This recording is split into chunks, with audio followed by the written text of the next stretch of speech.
आपण पाहताय महाधुरळा.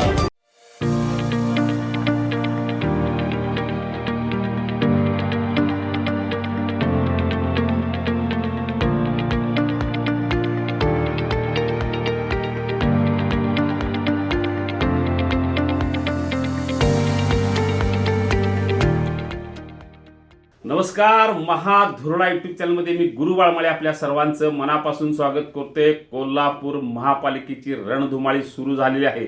2-3 दिवसात अनेकांच्या उमेदवारीवर शिक्कामोर्तब होईल.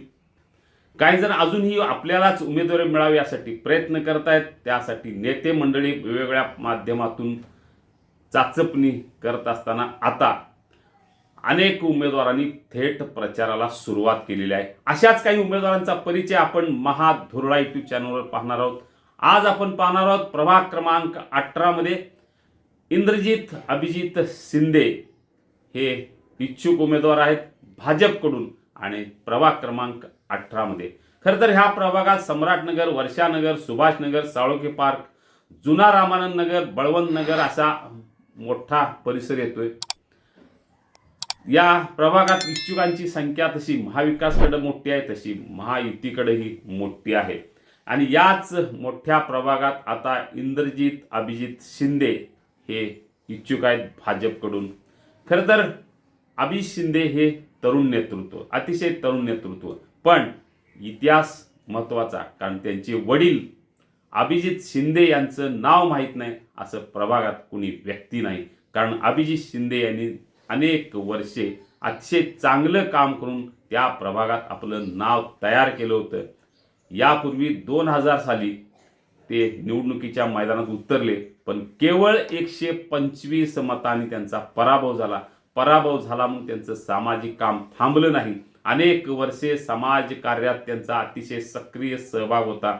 म्हणजे अगदी 2-3 नगरसेवकांना त्यांनी पुढाकार घेऊन निवडून आणलं. माधुरी साळोखे असू दे, सुरेश धोनुक्षे असू दे, किंवा आमदार ज्या मध्यंतरी झाल्या तर माजी आमदार जयश्री जाधव, या तिघांना नगरसेवक करण्यात सिंहाचा वाटा होता तो अभिजित शिंदे यांचा.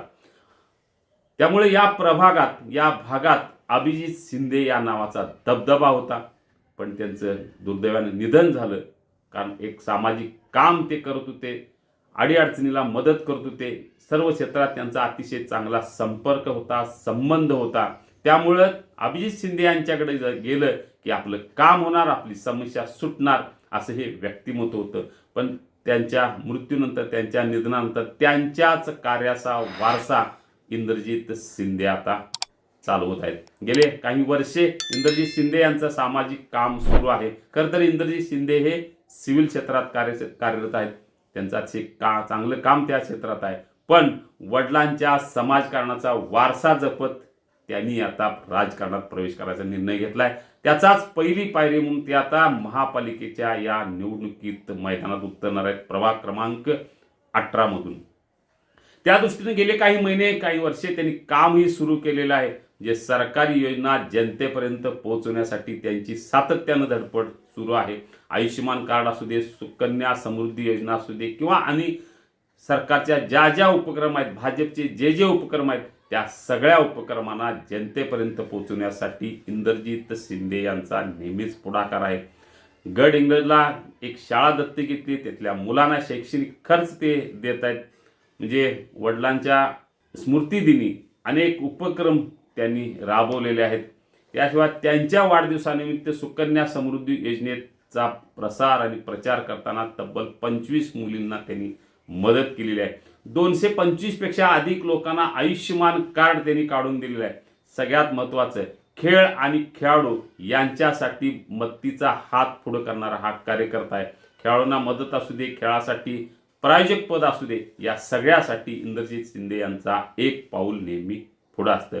रक्तदान शिबिर, आरोग्य शिबिर या माध्यमातूनही सातत्याने त्यांचं काम सुरू आहे. हाकेला ओ देणारा हा कार्यकर्ता आहे. संपर्क अतिशय चांगला आहे. अनेक मंडळांचा त्यांना पाठिंबा आहे. याच पाठिंब्याच्या जोरावर भाजपकडून ते इच्छुक आहेत. चांगली प्रतिमा आहे. सर्वात तरुण हा उमेदवार आहे. गेले काही महिने, काही वर्षे त्यांची एकूण या भागात कामाच्या माध्यमातून संपर्क वाढवलेला आहे. काम बोलते, त्यामुळं इंद्रजित शिंदे यांचा दावा आहे तो भाजपच्या उमेदवारीवर.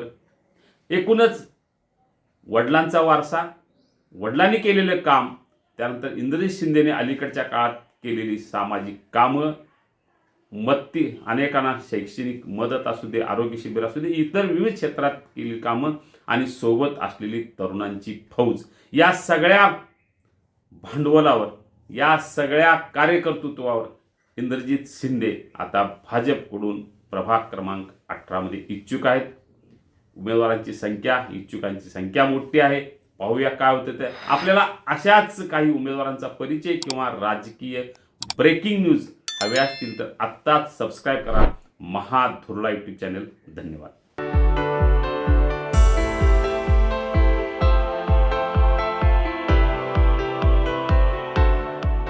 हे आहे गोकुळचं श्रीखंड. अगदी जिभेवर रेंगाळणार. जिभेवरच नाही तर मनावरही रेंगाळणार. गोकुळ श्रीखंड, मनावर रेंगाळणार.